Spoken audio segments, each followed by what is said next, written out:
दोस्तों, कर्म के चक्र से ना आज तक कोई बच सका है और ना आने वाले समय में कोई बच पाएगा। मैं हूँ ज्योतिष मीनाक्षी और आज के इस वीडियो में मैं बात करूंगी कि कैसा रहने वाला है अगस्त का महीना मिथुन राशि वाले लोगों का। दोस्तों, इस महीने 4 महत्वपूर्ण गोचर होने वाले हैं और बुध देव वक्री होने वाले हैं। तो इन सभी गोचरों का और बुध के वक्र होने का क्या असर पड़ेगा आपकी राशि पर, आइए जानते हैं। सबसे पहले बात करते हैं कि कैसा रहेगा आपका स्वास्थ्य। दोस्तों, इस महीने की 6 तारीख तक आपका स्वास्थ्य बहुत ही अच्छा रहेगा, लेकिन क्योंकि 6 तारीख को बुध वक्र हो रहे हैं और वक्र होकर वापस से वो 22 अगस्त को चले जाएंगे कर्क राशि में और फिर 29 अगस्त को अपनी सीधी चाल चलना शुरू कर देंगे। तो इस दौरान आपके स्वास्थ्य में उतार चढ़ाव आते रहेंगे क्योंकि बुध आपकी राशि के स्वामी हैं। अब आइए जानते हैं कि कैसी रहेगी आपकी शिक्षा और आपकी पढ़ाई। दोस्तों, आपके 5वें भाव के स्वामी हैं शुक्रदेव और शुक्रदेव 31 जुलाई को गोचर करेंगे आपके 3रे भाव में। अभी वो आपके 2रे भाव में विराजमान है सूर्यदेव के साथ। जैसे ही 31 जुलाई को वो गोचर करेंगे आपके 3रे भाव में, वो युति बनाएंगे बुध के साथ। बुध आपके राशि स्वामी है, तो शुक्र के यहाँ गोचर करने से आप अपनी शिक्षा में अधिक से अधिक मेहनत करना शुरू कर देंगे क्योंकि 3रा भाव पराक्रम का भाव है और जब पराक्रम के भाव में शुक्र देव आएंगे और युति बनाएंगे बुध के साथ, तो कहीं ना कहीं आप और ज्यादा मेहनत करने लगेंगे अपनी पढ़ाई पर। कहीं ना कहीं आप और कंसंट्रेट करेंगे अपनी पढ़ाई पे। हालांकि आपको सीखने के लिए ज्यादा मेहनत करनी पड़ेगी, आपको प्रयास ज्यादा करना पड़ेगा, लेकिन ये प्रयास जो है वो आप बहुत ही सकारात्मक रूप से कर पाएंगे। इसी महीने की 25 तारीख को शुक्रदेव गोचर करेंगे आपके 4थे भाव में। यहाँ पर वो नीच के हो जाएंगे लेकिन दिग्बली हो जाएंगे। शुक्र आपकी राशि के लिए राजयोग कारक हैं, आपके 5वें भाव के स्वामी हैं। तो जब आपके त्रिकोण के स्वामी आपके केंद्र में नीच के होंगे तो कुछ अच्छे और कुछ बुरे दोनों ही तरह के फल देंगे। अब जानते हैं क्या अच्छे रिजल्ट देंगे। अच्छे रिजल्ट ये देंगे दोस्तों, कहीं ना कहीं आपको आपके घर में सुकून का माहौल मिलेगा, आप अपने घर में एक शांति महसूस करेंगे, लेकिन आपकी माता की सेहत खराब रह सकती है। आपकी माता से आपका झगड़ा हो सकता है, किसी तरह का मनमुटाव हो सकता है, डिस्प्यूट हो सकता है। अब क्योंकि यहाँ पर केतु पहले से विराजमान है तो कहीं ना कहीं आपकी माता से, आपके माता पिता से आपके संबंध पहले से ही खराब चल रहे हैं और अब यहाँ पर शुक्र जब नीच के हो जाएंगे तो उन संबंधों में और खटास आ जाएगी। आप अपने माता पिता से दूर रहना चाहेंगे, को कंफ्यूजन रह सकती है अपने परिवार को लेकर, अपने माता पिता को लेकर, उनके फैसले को लेकर, लेकिन उनका जो भी फैसला होगा वो आपके हित में ही होगा क्योंकि शुक्र आपके 5वें भाव के कारक हैं और जब वो अपनी राशि से 12वें जाएंगे कि मेंटल स्टेटस में वो कंफ्यूजन डालेंगे। आप कहीं ना कहीं कंफ्यूज रहेंगे अपने फैसले को लेकर के, तो आपको अपने फैसले बहुत ही सोच समझ कर करने हैं। अब आइए जानते हैं कि बुध के वक्र होने से आपकी राशि पर क्या असर पड़ेगा। तो इसी महीने 16 तारीख को सूर्य का गोचर होगा आपके 3रे भाव में। आपके 3रे भाव के स्वामी भी सूर्य है, तो जब अपने ही भाव में सूर्य का गोचर होगा तो आपके पराक्रम में वृद्धि होगी। आप कहीं ना कहीं अपने अंदर एक आत्मविश्वास महसूस करेंगे, आप में एक अंदरूनी शक्ति आ जाएगी संघर्षों से लड़ने की। आपके भाग्य में भी वृद्धि होगी, आपके पिता का प्रमोशन हो सकता है, लेकिन आपको आपके पिता से मनमुटाव भी हो सकता है। साथ ही साथ आपके छोटे भाई बहनों का साथ मिलेगा, आपको आपके करियर में छोटे भाई बहन की मदद मिलेगी, आपको आपके भाग्य को आगे बढ़ाने में, आपके करियर को आगे बढ़ाने में। तो 16 अगस्त के बाद सूर्य के यहाँ प्रवेश करने से ये सारी चीजें घटने वाली है, लेकिन बुध के वक्र होने से और वापस से कर्क राशि में जाने से आपके कुछ लॉस होंगे, जैसे कि आपके मन की शांति बिल्कुल भंग हो जाएगी। आप बहुत ज़्यादा कंफ्यूज रहेंगे अपने डिसीजन को लेकर के। आपकी सेहत खराब रह सकती है। हो सकता है कि आप कुछ उल्टे सीधे फैसले ले लें और आप अपने कर्म से, अपने कामों से भागने की कोशिश करें। कहीं ना कहीं आप ये सोचें कि मैं जो कर रहा हूँ उसको अब क्विट कर देता हूँ, लेकिन ऐसा करना आपके लिए बहुत गलत होगा दोस्तों। जैसे ही बुध सीधी चाल चलना शुरू करेंगे 29 अगस्त को, आपकी ये सारी कंफ्यूजन दूर हो जाएगी और उसके बाद आप फोकस कर सकेंगे अपने जीवन के सही फैसले को लेने में। तो तब तक आपको संयम रखना है, समझदारी से काम लेना। दोस्तों इसी महीने मंगल का भी गोचर होगा। मंगल आपके छठे और 11वें भाव के स्वामी हैं। मंगल का गोचर होगा आपके पहले भाव में। मंगल अभी बृहस्पति के साथ युति बनाकर आपके 12वें भाव में विराजमान है। तो मंगल के आपके 12वें भाव में होने से अभी तक आप बहुत परेशान चल रहे थे।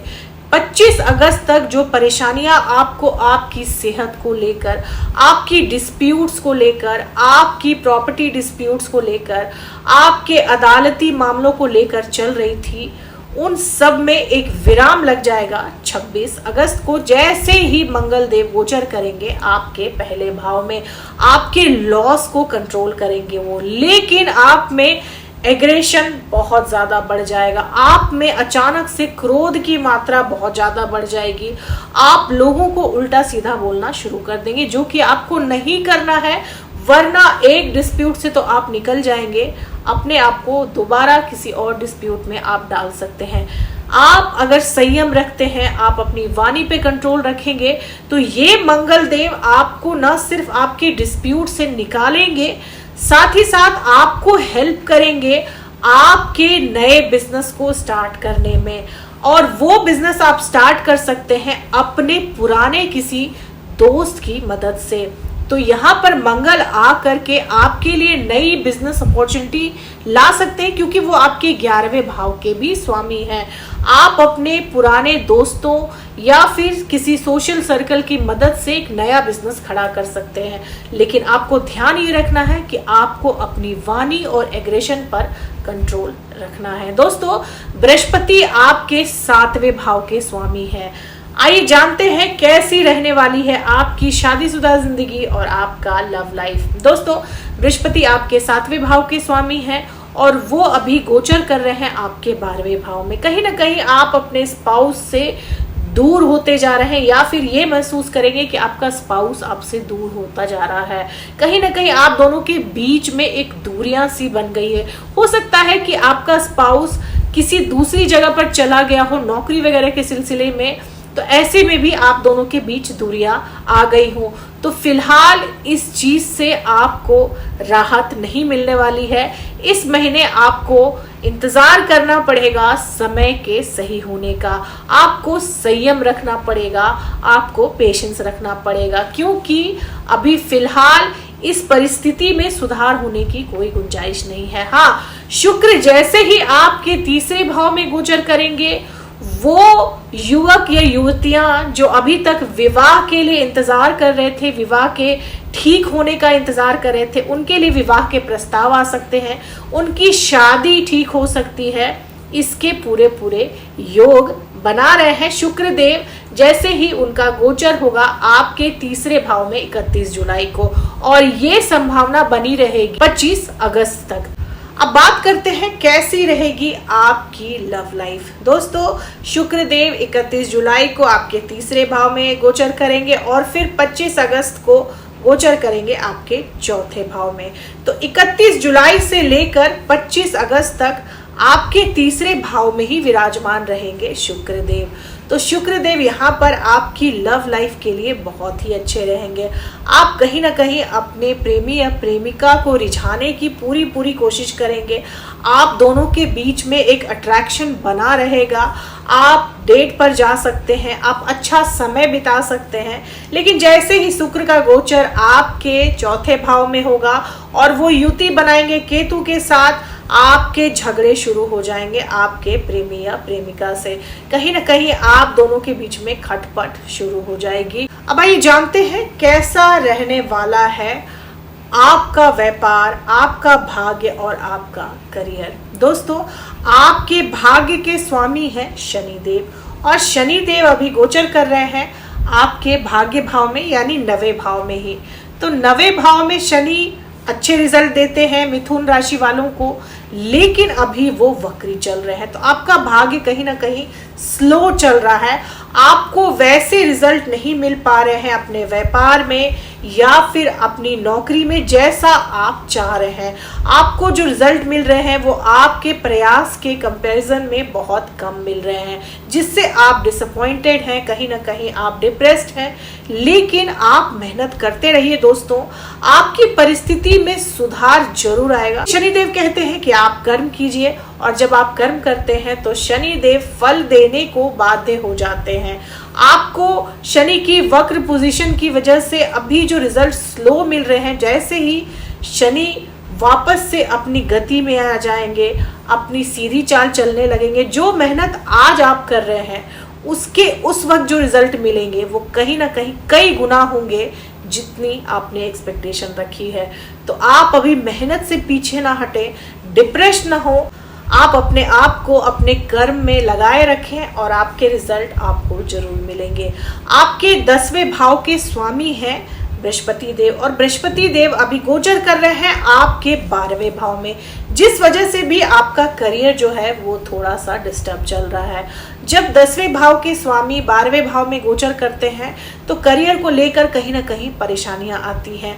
आप अपने ऑफिस के माहौल को अपने खिलाफ महसूस कर रहे होंगे, आपको आपका काम कहीं ना कहीं बोझिल लग रहा है, आप चीज़ों को अबंडन करने की, छोड़ने की सोच रहे हैं, लेकिन ऐसा नहीं करें दोस्तों। ये सारी चीज़ें कुछ ही समय के लिए है, आपको कुछ समय तक ही संघर्ष करना है। कुछ समय के बाद ये सारे हालात बिल्कुल स्मूथ हो जाएंगे, आपके फेवर में हो जाएंगे। यही बृहस्पति जैसे आपके पहले भाव में गोचर करेंगे, आपके लिए सब कुछ बढ़िया करने वाले हैं, आपके एक्सपेक्टेशन से कहीं ज्यादा मिलेगा। तो आपको फिलहाल संयम रखना है। बृहस्पति आपके 12वें भाव में बैठकर विदेश से व्यापार करवा सकते हैं, आप किसी विदेशी कंपनी से व्यापार की डीलिंग कर सकते हैं, विदेश यात्रा कर सकते हैं। इसके योग बृहस्पति देव यहाँ पर बना रहे हैं। साथ ही साथ बृहस्पति देव आपको किसी मल्टीनेशनल कंपनी में जॉब दिलाने का काम भी कर सकते हैं। आपकी जॉब लग सकती है एमएनसी में, या फिर फॉरेन में आपकी जॉब लग सकती है। हो सकता है कि आप विदेश चले जाएं नौकरी के सिलसिले में, लेकिन आपको कुछ समय के लिए अभी अपने परिवार से दूर होना पड़ सकता है नौकरी वगैरह के सिलसिले में। ऐसे हालात बृहस्पति यहाँ पर बैठकर बना रहे हैं। दोस्तों, ये थी मेरी एनालिसिस मिथुन राशि वालों की। अब आपके लिए क्या उपाय है?